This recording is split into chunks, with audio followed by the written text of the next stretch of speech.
Hello, in this video I'm going to show you how I made this sound.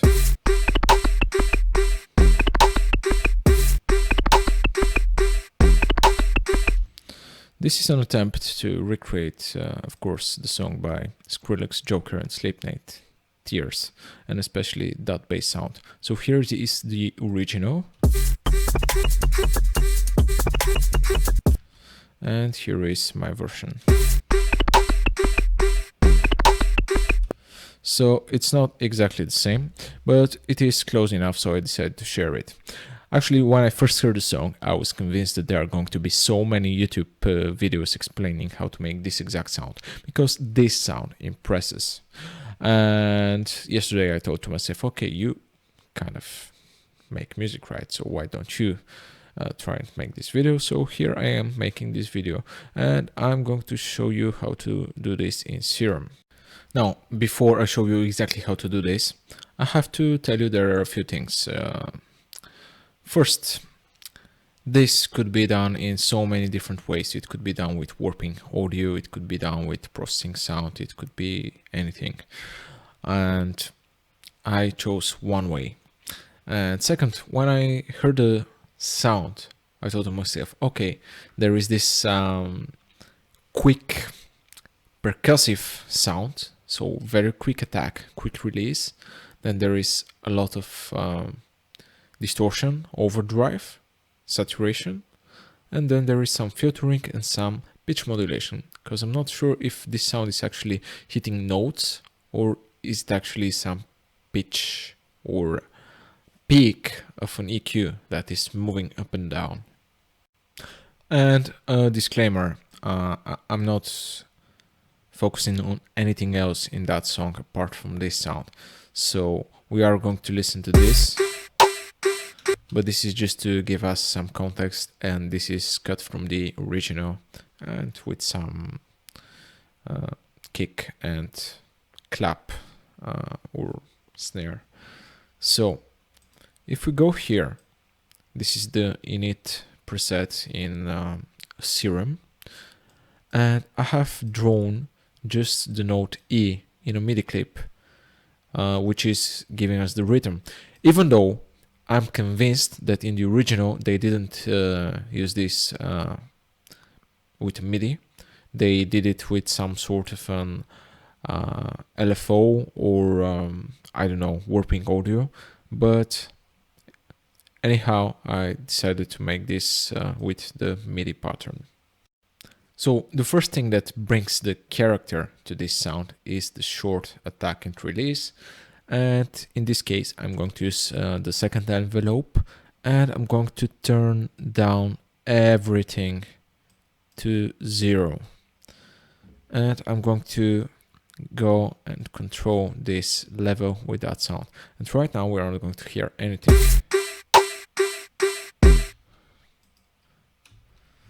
And then I'm going to bring the decay a bit.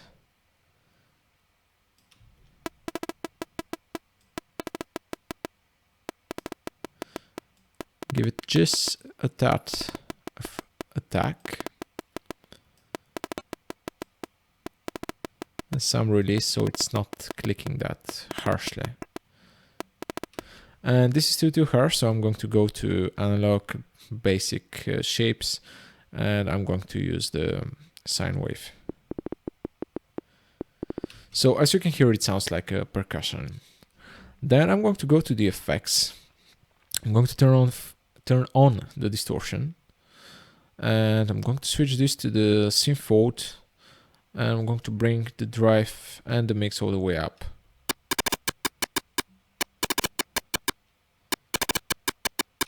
So this is what this sounds like right now. And I'm going to bring down the attack even more.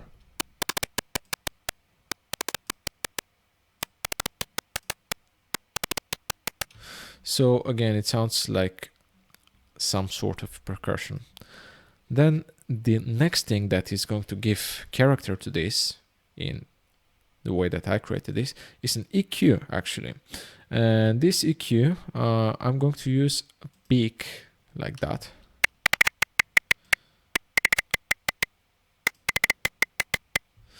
And I'm going to modulate that peak's movement with an LFO. So I'm going to use that LFO. I'm going to make this slower. And I'm going to draw a shape. So a shape something like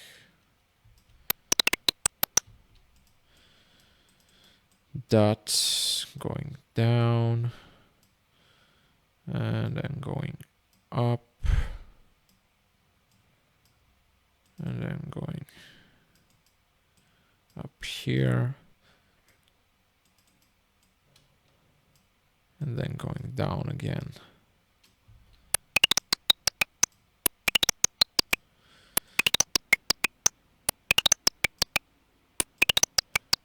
So instead of having notes pitching up and down, it's actually this peak of the EQ that's doing the job.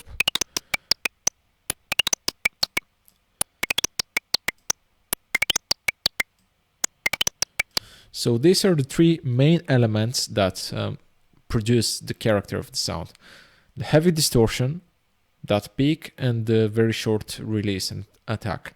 From here on, it is just nudging things around. So I'm putting this filter at the end.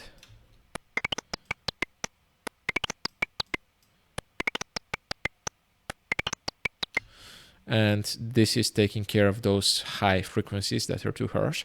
And then I also need a sub. And this sub needs to go directly out to the master, because if it plays right now, it could produce something interesting, but first we need to pitch it down 3 octaves. I kind of like that, but when we turn on the direct out, it's going to go directly out.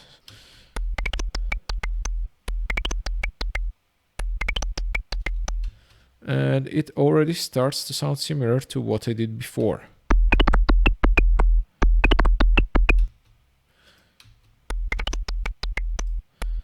But it needs to hit harder. So what I used before, if we go to that previous sound, apart from those three elements, first I used a different oscillator, but the oscillator doesn't really matter too much. And I'm going to show you this, like if I change to any of the other shapes right now,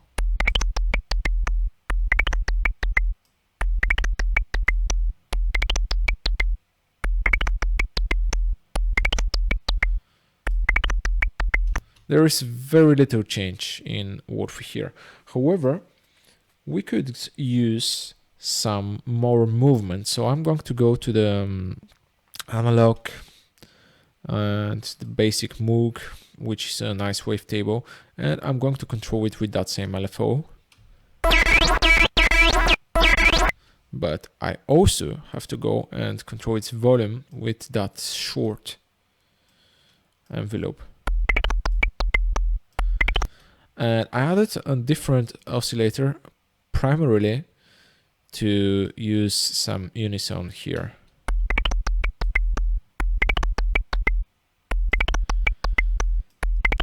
So like this, I would have some stereo information in the sound. If I want to, of course, it's not mandatory. And I'm going to use either, let's say, a ring modulation.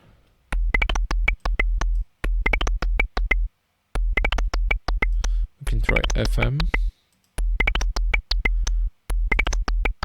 Frequency modulation, or we can try something like the mirror.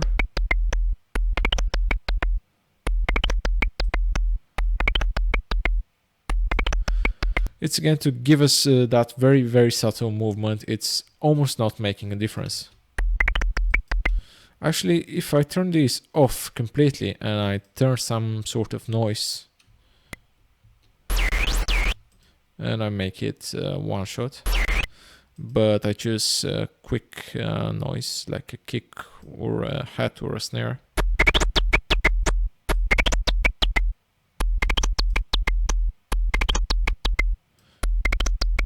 It's still going to give me something similar.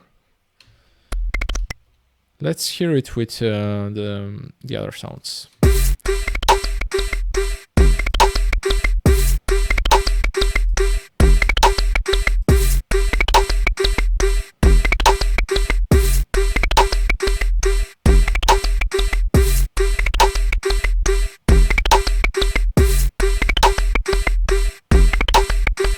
I like it better without the noise.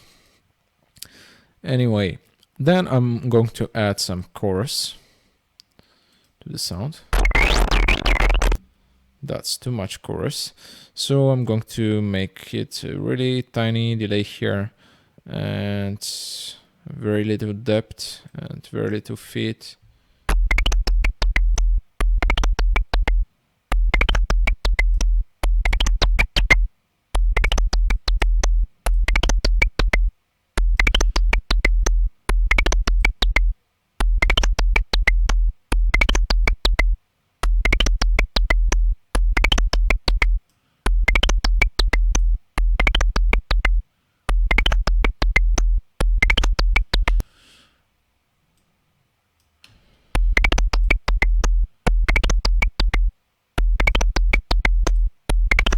Something like that. So from now on, as I said, you can continue nudging up and down, and you can add different things. You can add a little bit of reverb. Again, it's going to be a small size, and the decay is going to be shorter. Cut the lows.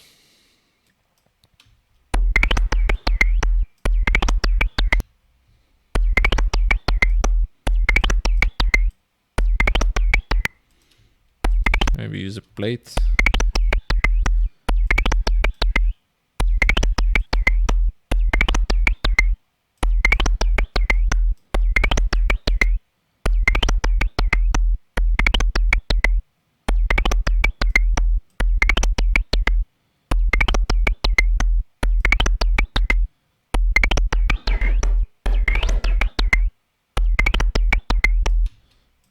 Hear it without it.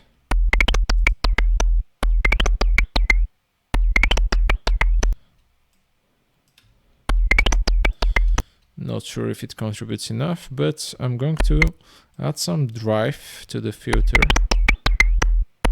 to make it more aggressive and lower the cut frequency.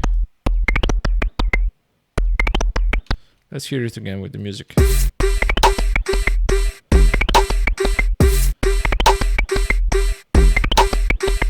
So this is basically it. You can continue indefinitely. You can add a flanger and again like use very tiny amounts of it. Just to fuck up more with the sound.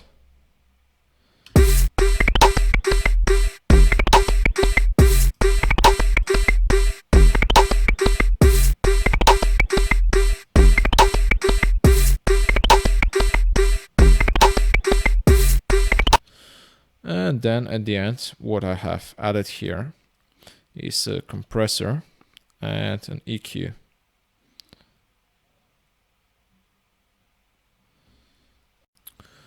So how to use the compressor? If we go and add a compressor, we can just lower the threshold. I'm going to turn on the automatic makeup gain.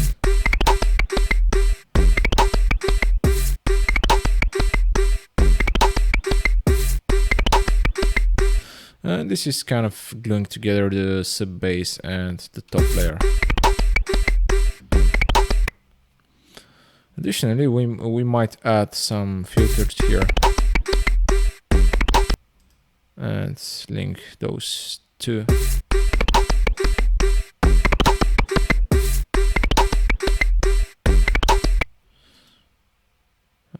But that's probably not going to do much. We can try connecting the LFO to the cutoff.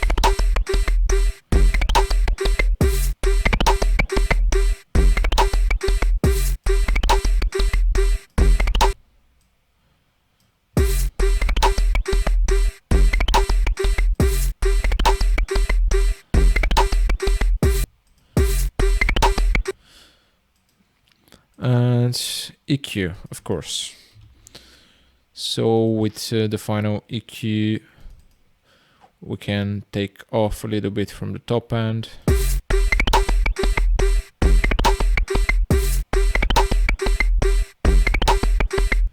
Let's hear the original again.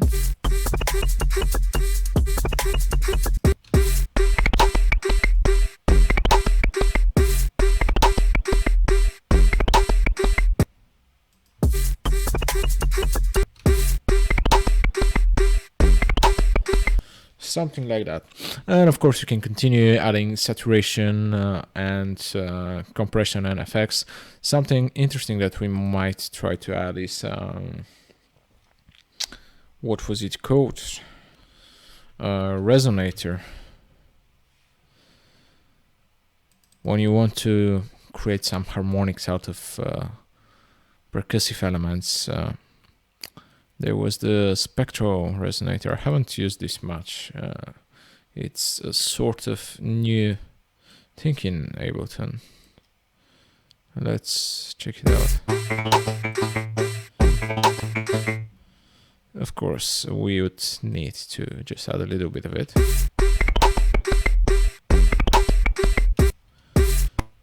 And maybe increase that frequency.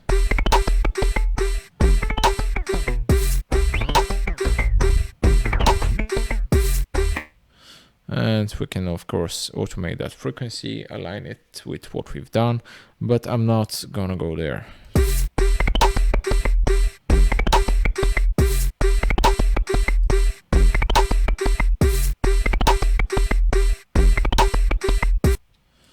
Maybe turn it off.